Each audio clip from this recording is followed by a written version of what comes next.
శ్రీ ఆండాళ్ తిరువడిగళే శరణం. ఈరోజు 24వ పాసురం యొక్క భావాన్ని చెప్పుకుందామండి. అలనాడు బలి వలన దుఃఖితులైన దేవతలను రక్షించుటకు త్రివిక్రముడవై 3 లోకాలను కొలిచిన వామనుడా, నీ 2 పాదములకును మంగళము. నీ 2 పాదములకును మంగళము. సీతమ్మను అపహరించిన దుష్టుడగు రావణుని లంకను గెలిచిన ఓ శ్రీరామ, నీ ధీరతకు మంగళము.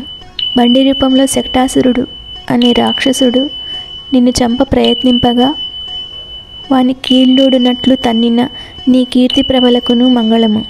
దూడరూపమున నిన్ను చంపవచ్చిన వత్సాసురుడనే రాక్షసుని వెలగ చెట్టుగా దానికి ప్రక్కన నిలిచిన కపితాసురుడనే రాక్షసుని ఒక్కసారిగా సంహరించిన నీ వంచిన పాదమునకు మంగళము. ఇలా ఈరోజు ఆ జగన్నాథుని స్తుతిస్తూ పాదాలకు మంగళం సమర్పించుకుంటున్నారండి అందరూ. ఇదండి ఈరోజు పాసురం యొక్క భావము. శ్రీ ఆండాళ్ తిరువడిగళే శరణం.